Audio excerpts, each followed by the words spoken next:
Hello everyone, welcome on your YouTube channel Raj study point. आज मैं आपको पढ़ाऊंगी अधिगम कि अधिगम क्या है। देखिए, जैसे कि सबसे पहले आपको वर्ड पता चला अधिगम। अगर आप कोई भी टीचिंग एग्ज़ाम की प्रिपरेशन कर रहे हैं, कोई भी टीचिंग एग्ज़ाम या कोई भी स्टेट लेवल पे जो टेट के एग्ज़ाम होते हैं, जैसे कि C TET, UP TET, REET का एग्ज़ाम हुआ, K V S, D triple S B, H TET, कोई भी ऐसे एग्ज़ाम टीचिंग से रिलेटेड हो, तो हर टीचिंग एग्ज़ाम का पॉइंट ऑफ व्यू से वीडियो बहुत ही हेल्पफुल रहेगी। तो चलिए मैं स्टार्ट करती हूँ कि अधिगम क्या है। सबसे पहले तो मैं यही बताऊँगी आपको कि अधिगम है क्या, अधिगम का मीनिंग क्या है। ठीक है, अधिगम को इंग्लिश में क्या कहते हैं। तो देखिए, अधिगम क्या चीज़ है। अधिगम मीन्स लर्न करना, अधिगम मीन्स लर्न। आप इंग्लिश में समझ रहे होंगे कि अधिगम मीन्स लर्न, लर्न मतलब सीखना। ठीक है, अधिगम मीन्स लर्न, लर्न मतलब अधिगम को इंग्लिश में क्या कहते हैं, लर्न। और लर्न मीन्स क्या होता है, सीखना। तो अब समझ पा रहे होंगे हम कि अधिगम को आप लोग समझ पा रहे होंगे कि अधिगम को क्या कहते हैं। इंग्लिश में लर्न कहते हैं और इसका अर्थ क्या होता है, इसका अर्थ होता है सीखना। ठीक है, तो अधिगम का मीनिंग क्या हुआ, सीखना। तो चलिए देखिए, व्यवहार में परिवर्तन की एक प्रक्रिया है। अधिगम जो है वो क्या है, अधिगम क्या है, व्यवहार। व्यवहार जो इंसान बिहेव करता है उसी को क्या कहते हैं, व्यवहार। तो देखिए, अधिगम क्या चीज़ है, व्यवहार में परिवर्तन की एक प्रक्रिया है। अधिगम क्या है, एक मानसिक क्रिया है। कैसी क्रिया है अधिगम, मानसिक क्रिया है, क्योंकि इंसान अपने दिमाग से ही सोच विचार करता है। ठीक है, चीज़ों को सीखता है। तो उसी इसीलिए क्या कहा गया है कि अधिगम एक मानसिक क्रिया है। देखिए, अब मैं आगे आपके साथ डिस्कस करती हूँ। देखिए, अधिगम के बारे में और पॉइंट। अधिगम एक प्रक्रिया है जो जीवन पर्यंत चलती रहती है। अधिगम मीन्स लर्न, मतलब अधिगम को इंग्लिश में क्या कहते हैं, लर्न कहते हैं। लर्न मीन्स क्या, सीखना। मतलब अधिगम क्या हुआ, सीखना। तो देखिए, अधिगम एक प्रक्रिया है जो जीवन पर्यंत चलती रहती है, जिससे हम कुछ सीखते हैं। ठीक है, तो देखिए मैंने आपको क्या बताया, अधिगम एक ऐसी प्रक्रिया है जो जीवन पर्यंत चलती रहती है, मतलब जिंदगी भर चलती रहती है। और इंसान हर दिन अपनी ज़िंदगी से कुछ ना कुछ सीखता है, क्योंकि हर दिन समाज में रहकर स्कूल जाता है, लोगों से बात करता है, लोगों के टच में आता है, तो वो हर दिन अपने समाज से कुछ ना कुछ सीखता है। तो हर दिन सीखने की प्रक्रिया क्या कहलाती है, अधिगम कहलाती है। जन्म से लेकर, आगे चलिए, जन्म से लेकर मृत्यु तक कुछ ना कुछ सीखते ही रहते हैं। आपको पता ही है कि बच्चे का जन्म हुआ और जन्म से लेकर वो मृत्यु तक कुछ ना कुछ सीखता ही रहता है। तो इसी को क्या कहा जाता है, इसी को कहा जाता है अधिगम। जन्म से लेकर मृत्यु तक कुछ ना कुछ सीखते ही रहने को क्या कहा जाता है, अधिगम कहा जाता है। अब आप बहुत अच्छे से समझ गए होंगे। अधिगम को इंग्लिश में लर्न कहते हैं और इसका अर्थ क्या होता है, सीखना होता है। मीन्स सीखना, कैसा सीखना, व्यवहार में परिवर्तन। जो इंसान सीखता है उससे उसके व्यवहार में जो परिवर्तन हुआ, उसी प्रक्रिया को हम क्या कहते हैं, अधिगम कहते हैं। अधिगम एक कैसी क्रिया है, अधिगम एक मानसिक क्रिया है। और मैंने आपको क्या बताया कि अधिगम एक प्रक्रिया है जो जीवन पर्यंत चलती रहती है। मतलब अधिगम एक ऐसी प्रक्रिया है जो जिंदगी भर चलती रहती है और हम कहीं ना कहीं से कुछ ना कुछ सीखते ही रहते हैं। मीन्स जन्म से लेकर, जब हमारा जन्म हो जाता है उससे लेकर और मृत्यु तक हर दिन इंसान कहीं ना कहीं से कुछ ना कुछ सीखता ही रहता है। और इसी सीखने को क्या कहा जाता है, अधिगम कहा जाता है। देखिए, मैंने भी आपको बताया कि व्यवहार में परिवर्तन की एक प्रक्रिया को क्या कहा जाता है, अधिगम कहा जाता है। अब देखिए, व्यवहार में परिवर्तन ही क्या कहलाता है, अधिगम कहलाता है। बार बार मैं आपसे बता रही हूँ कि अधिगम एक ऐसी चीज़ है जो व्यवहार में परिवर्तन करती है, इंसान के बिहेवियर को चेंज कर देती है। ठीक है, तो उसी को कहा जाता है अधिगम। अब मैंने कितनी बार व्यवहार व्यवहार व्यवहार शब्द लिया, तो आप व्यवहार से समझ रहे होंगे बिहेवियर। ठीक है, तो चलिए मैं आज आपको पहले व्यवहार के बारे में ही थोड़ा क्लियर करती हूँ कि व्यवहार जो शब्द है वो कहाँ से लिया गया, और ठीक है, और किसने सबसे पहले इसका यूज़ किया। तो एग्ज़ाम के पॉइंट ऑफ व्यू से बहुत ही हेल्पफुल रहेगा और बहुत ज़्यादा इंपॉर्टेंट पॉइंट यहाँ से बनने के चांस है। तो देखिए, इस व्यवहार जो है, ये व्यवहार शब्द सबसे पहले जो प्रयोग हुआ वो कहाँ हुआ और किसने किया। ठीक है, तो देखिए, इस शब्द का सबसे पहले जो प्रयोग क्या था वो किसने किया, इस शब्द का सबसे पहले प्रयोग विलियम मैकडूगल ने किया। व्यवहार शब्द का जो सबसे पहले प्रयोग हुआ है वो क्या है, विलियम मैकडूगल ने किया। इनकी पुस्तक आउटलाइन ऑफ साइकोलॉजी में, किसमें, इनकी एक पुस्तक थी आउटलाइन ऑफ साइकोलॉजी। देखिए, यहाँ से कितने पॉइंट क्वेश्चंस बन सकते हैं, दो तरीके के दो क्वेश्चंस बन सकते हैं कि व्यवहार शब्द का सबसे पहले जो प्रयोग किया है वो किसने किया। तो आपका आंसर होगा विलियम मैकडूगल ने किया। और किसमें किया था, तो इनकी पुस्तक थी आउटलाइन ऑफ साइकोलॉजी। देखिए, एग्जाम में यूपी टेट में ये बुक्स जो है ये पूछी जाती हैं कि मतलब किसी ने कौन सी बुक्स लिखी हैं, कितनी किताबें ऐसी हैं जो लिखी गई हैं, अलग अलग साइकोलॉजिस्ट ने लिखी हैं। तो इसमें से एक है आउटलाइन ऑफ साइकोलॉजी, मीन्स ये किसने लिखी है, विलियम मैकडूगल ने लिखी है, और व्यवहार का बारे में इसमें जिक्र किया है उन्होंने। ठीक है, तो आपको समझ में आ गया होगा। इस शब्द का सबसे पहले प्रयोग विलियम मैकडूगल ने किया, और इनकी पुस्तक किस में किया है, आउटलाइन ऑफ साइकोलॉजी में। दोनों ही क्वेश्चंस बहुत इंपॉर्टेंट है, आप इन्हें नोट डाउन करें, अच्छे से नोट्स बनाएं। दोनों ही एग्जाम के पॉइंट ऑफ व्यू से बहुत ही ज़्यादा इंपॉर्टेंट क्वेश्चन है, और मैंने दोनों ही आपको बहुत सिंपल तरीके से बता दिए हैं। चलिए देखिए, अब मैंने आपको बताया कि व्यवहार, व्यवहार का सर्वप्रथम प्रयोग किसने किया, आप आंसर देंगे विलियम मैकडूगल ने। कौन सी बुक में किया, आउटलाइन ऑफ साइकोलॉजी में। ये किसकी किताब है, आउटलाइन ऑफ साइकोलॉजी, तो आप कहेंगे यह है विलियम मैकडूगल की। अब देखिए, व्यवहार तो मैंने आपको बता दिया, व्यवहारवाद का जनक किसे कहते हैं। तो यहाँ से एक इम्पॉर्टेंट क्वेश्चन, ये वाला भी क्वेश्चन बनता है, ये क्वेश्चन आप लिखे ज़रूर माइंड में रखें, एग्जाम में पूछे जाने के पूरे चांस है। दो क्वेश्चन मैंने यहाँ से बताए, एक क्वेश्चन यहाँ से देखें, व्यवहारवाद का जनक किसे कहते हैं। अभी मैं आपको व्यवहार के बारे में थोड़ा सा, अधिगम मैंने आपको बताया कि अधिगम क्या है, व्यवहार में परिवर्तन। तो जो ये व्यवहार शब्द आया, मैंने सोचा सारा इसके बारे में भी बता देती हूँ, जिससे कि आपको समझ में हो जाए कि व्यवहार कहाँ, व्यवहार शब्द का सर्वप्रथम प्रयोग किसने किया, ठीक है, और मतलब कौन सी बुक में किया गया है। अब मैं आपको बता रही हूँ कि व्यवहारवाद का जनक किसे कहते हैं। तो व्यवहारवाद का जो जनक कहा जाता है वो हमारे साइकोलॉजिस्ट हैं जेबी वॉटसन। किसको कहते हैं, इसका आंसर होगा जेबी वॉटसन, इसका आंसर है जेबी वॉटसन। तो देखिए, आपको समझ में आया, आप कंफ्यूज बिल्कुल नहीं होना। व्यवहार का शब्द, जो व्यवहार ये शब्द है, इसका सबसे पहले प्रयोग किसने किया, वो क्या, विलियम मैकडूगल ने। कौन सी बुक में किया, आउटलाइन ऑफ साइकोलॉजी में। तो आपको ये दोनों क्लियर कंसेप्ट बिल्कुल एकदम क्लियर रखने हैं अपने माइंड में। और अगर आपसे पूछा जाए कि व्यवहारवाद का जनक किसे कहते हैं, तो वो कहते हैं हम जेबी वॉटसन को कहते हैं व्यवहारवाद का जनक। ठीक है, वॉटसन के बारे में आपने एक कोटेशन पढ़ी होगी कि आप मुझे कोई भी बच्चा दो, मैं उसे वैसा ही बना दूंगा जैसा आप उसे बनवाना चाहते हो। जैसे कि मान लो किसी बच्चा क्या है, एक कोरा कागज़ है, आप उस पर जो चाहे वो लिखें। ठीक है, आप किसी बच्चे को जैसा चाहेंगे वैसा बना देंगे। तो किसी ने कहा है, व्यवहारवादी जो है हमारे ऐसे साइकोलॉजिस्ट जेबी वॉटसन ने कहा है। ठीक है, चलिए अब मैं आपको बताती हूँ आगे। देखिए, अधिगम व्यक्ति के व्यवहार में, अगर आपसे पूछा जाए कि जो ये अधिगम है, लर्निंग है, एक क्वेश्चन यहाँ से बनता है, पूछा जाता है एग्जाम में कि बताइए जो अधिगम है वो व्यक्ति के व्यवहार में कैसा परिवर्तन लाता है। तो आपका आंसर क्या होगा कि अधिगम व्यक्ति के व्यवहार में स्थायी परिवर्तन लाता है। कैसा परिवर्तन लाता है, स्थायी परिवर्तन लाता है। ठीक है, स्थायी में आप बिल्कुल कंफ्यूज नहीं होना, आप ये पॉइंट याद रखें कि अधिगम जो है वो व्यक्ति के व्यवहार में किस तरीके का परिवर्तन लाता है, तो वो व्यक्ति के व्यवहार में स्थायी परिवर्तन लाता है। चलिए अब चलते हैं आगे। अधिगम के पक्ष, अधिगम के पक्ष में आपको बताऊंगी। देखिए, अधिगम के कितने पक्ष हैं, तो देखिए अधिगम के 3 पक्ष होते हैं। कौन कौन से होते हैं, एक तो होता है संज्ञानात्मक अधिगम, ठीक है, एक होता है भावात्मक अधिगम, और एक होता है क्रियात्मक अधिगम। 3 पक्ष हैं, तीनों के बारे में मैं आपको भी बताऊंगी। ठीक है, डिटेल्ड स्टडी कराऊंगी थोड़ा सा अच्छे से बताकर, हर एक पॉइंट अधिगम से रिलेटेड मैं आपको क्लियर करूंगी। फिर उसके अलावा आपको कहीं से भी कुछ भी पढ़ने की ज़रूरत नहीं है। जैसे कि मैंने अभी आपको व्यवहार शब्द से लेके व्यवहारवाद तक, और फिर अधिगम व्यक्ति के व्यवहार में स्थायी परिवर्तन लाता है, यहीं से 4 क्वेश्चंस बनेंगे, और चारों ही क्वेश्चंस एग्जाम में पूछे जाने के पूरे पूरे चांस से पूछे जाते हैं। ठीक है, तो चारों ही क्वेश्चन जहाँ से बनने वाले तो मैंने आपके साथ डिस्कस किए हैं। अब मैं आपको बता रही हूँ अधिगम के पक्ष। चलिए अब आगे चलते हैं, अधिगम के तीनों पक्ष के बारे में आपको बताती हूँ। संज्ञानात्मक पक्ष मीन्स ज्ञान के द्वारा सीखना।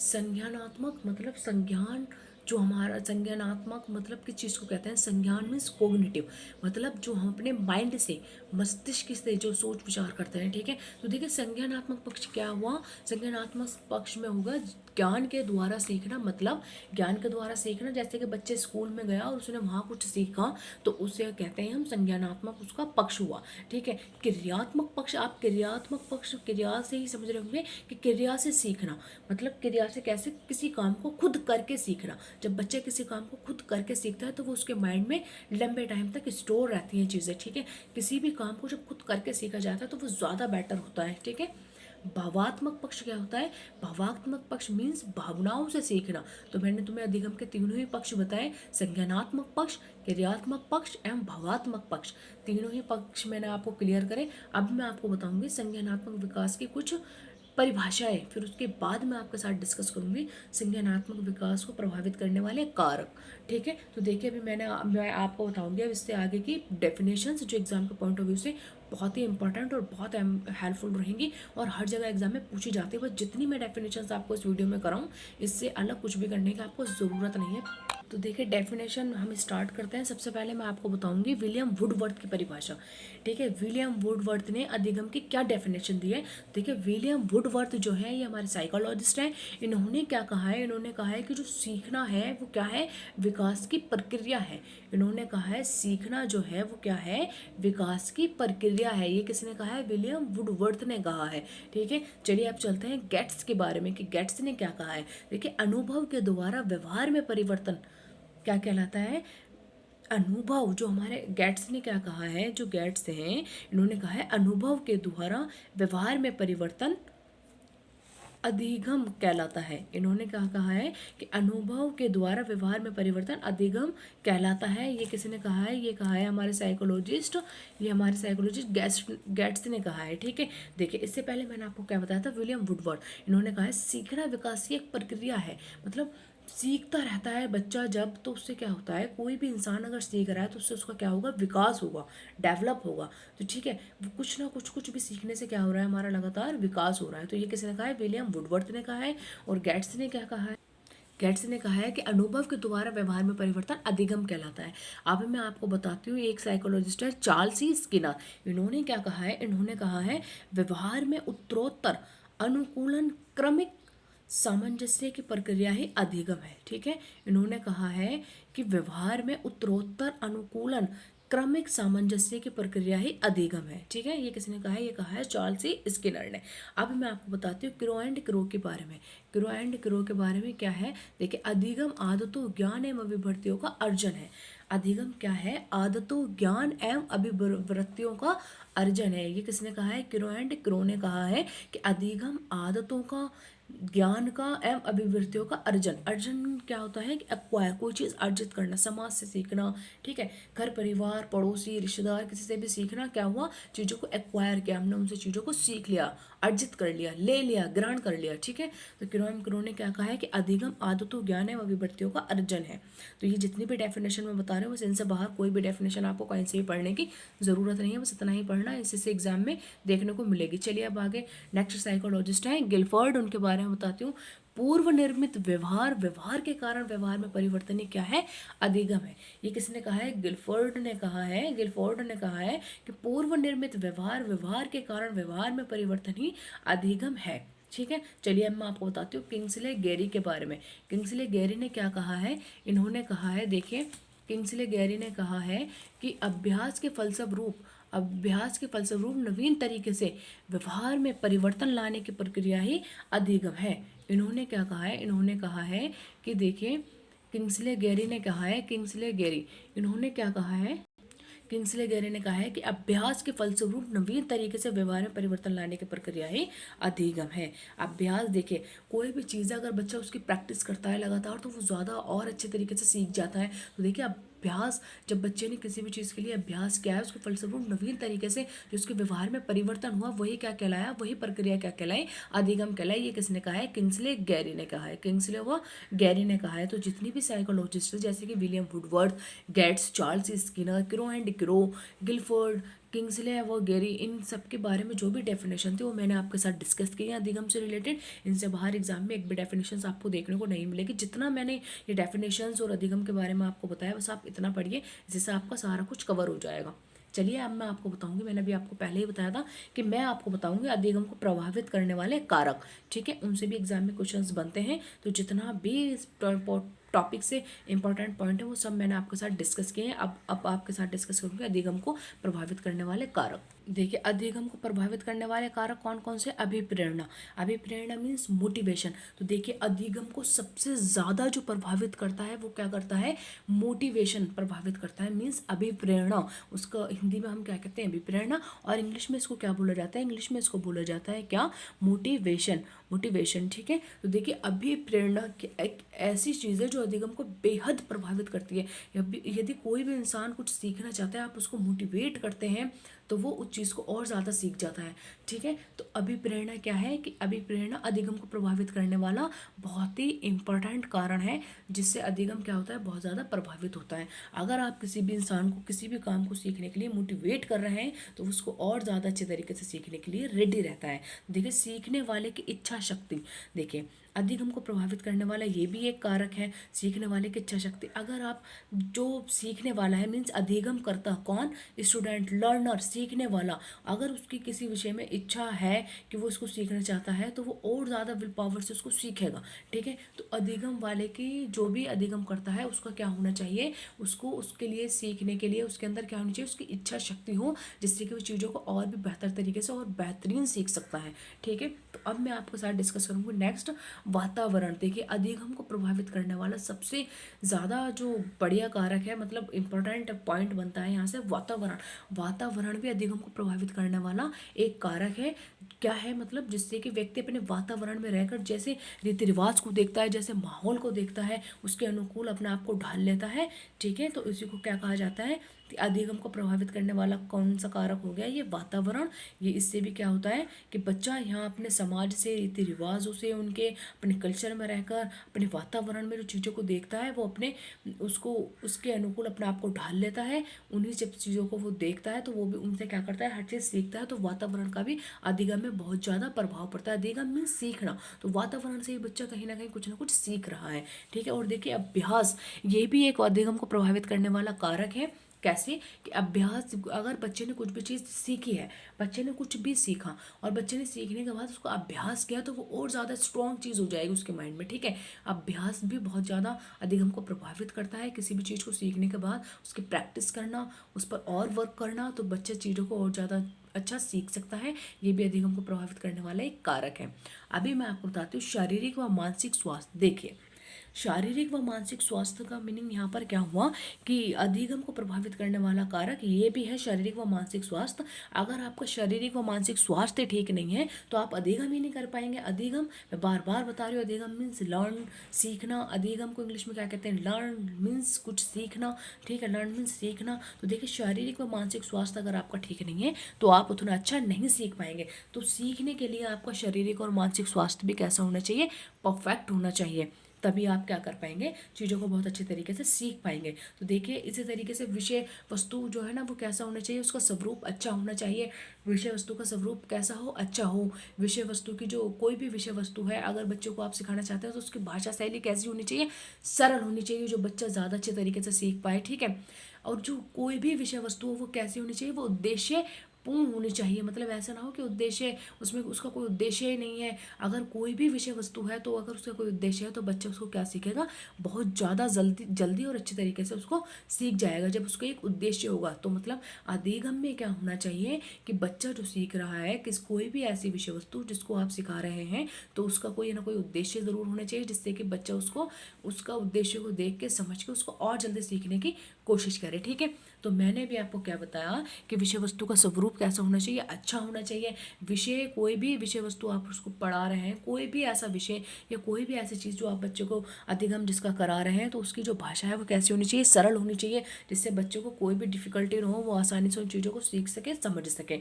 और मैंने आपको क्या बताया कि उसकी भाषा सरल होनी चाहिए, उसका जो विषय वस्तु का कोई भी चीज़, विषय वस्तु का स्वरूप कैसा होना चाहिए, उद्देश्य पूर्ण होना चाहिए, उसका कोई ना कोई उद्देश्य ज़रूर हो। तो देखिए अधिगम को प्रभावित करने वाले जितने भी कारक हैं, इसमें आप परिपक्वता भी ले सकते हैं। परिपक्वता मीन्स मैच्योरिटी। अधिगम को प्रभावित करने वाला ये भी एक कारक है कि बच्चा कितना, किस लेवल पर, किस मतलब जैसे मान लिया बच्चा शेषावस्था में किस तरीके से चीज़ों को सीखेगा। शेषावस्था का टाइम पीरियड होता है 5 से 6, वो जन्म से 5 वर्ष या 6 वर्ष का माना जाता है। तो मतलब मैच्योरिटी से आप यहाँ क्या समझेंगे कि किस अवस्था में बच्चा किस तरीके से चीज़ों को सीख सकता है। ठीक है, वो कितना परिपक्व है, हम उसको किस तरीके से चीज़ों को सिखाएं और वो किस तरीके से चीज़ों को सीख सकता है। तो परिपक्वता भी अधिगम को प्रभावित करने वाला एक कारक है। तो देखिए जितने भी अलग से जो मेरे माइंड में आए इस टाइम, मैंने वो भी आपके साथ डिस्कस किए हैं।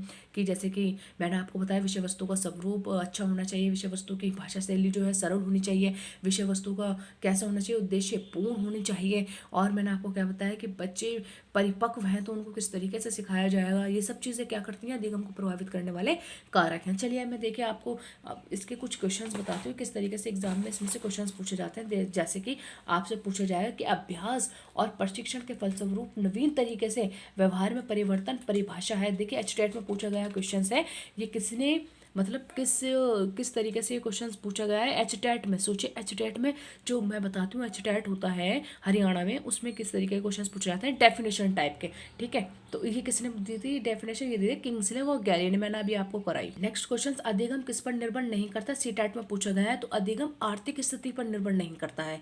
और इसी तरीके से क्वेश्चन पूछे जाते हैं कि व्यवहार में उत्तरोत्तर अनुकूलन की प्रक्रिया ही अधिगम है। ये सीटेट में पूछी गई डेफिनेशन है कि किसने दी, तो आपका आंसर होगा BF स्किनर ने। सारी डेफिनेशन मैंने अभी आपको कराई है।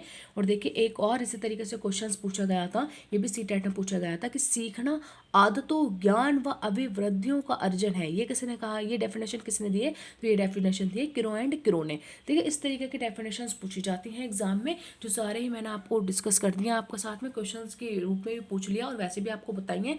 अगर आपको मेरी वीडियो पसंद आई है तो आप लाइक करें और उन दोस्तों के साथ शेयर करें जो टीचिंग एग्जाम की प्रिपरेशन कर रहे हैं, उनके लिए वीडियो बहुत ही हेल्पफुल रहेगी। और यदि आप मेरे चैनल पर नए हैं, आपने अभी तक मेरे इस चैनल को सब्सक्राइब नहीं किया है, तो आप मेरे इस चैनल को सब्सक्राइब ज़रूर करें और अपनी जो भी राय है कमेंट बॉक्स में मुझे ज़रूर दें, जिससे कि मुझे पता चले कि आपको कितना समझ में आया, आप कितना चीज़ों को समझ पा रहे हैं, सीख पा रहे हैं। अपनी राय मुझे कमेंट बॉक्स में लिख कर बताएं, उसी तरीके से मैं कोशिश करूँगी आपको और अच्छा कराने की। ठीक है, बाकी जितना मैंने पढ़ा है आप इतना पढ़िए, इससे बाहर आपको कहीं से अधिगम के बारे में कुछ भी पढ़ने की ज़रूरत नहीं है। देखिए, और अपनी राय मुझे ज़रूर बताएं। वीडियो पसंद आई हो तो लाइक ज़रूर करें, दोस्तों के साथ शेयर ज़रूर करें, कमेंट बॉक्स में अपनी राय ज़रूर लिखें। चलिए मिलते हैं नेक्स्ट वीडियो में नेक्स्ट टॉपिक के साथ, तब तक के लिए थैंक यू।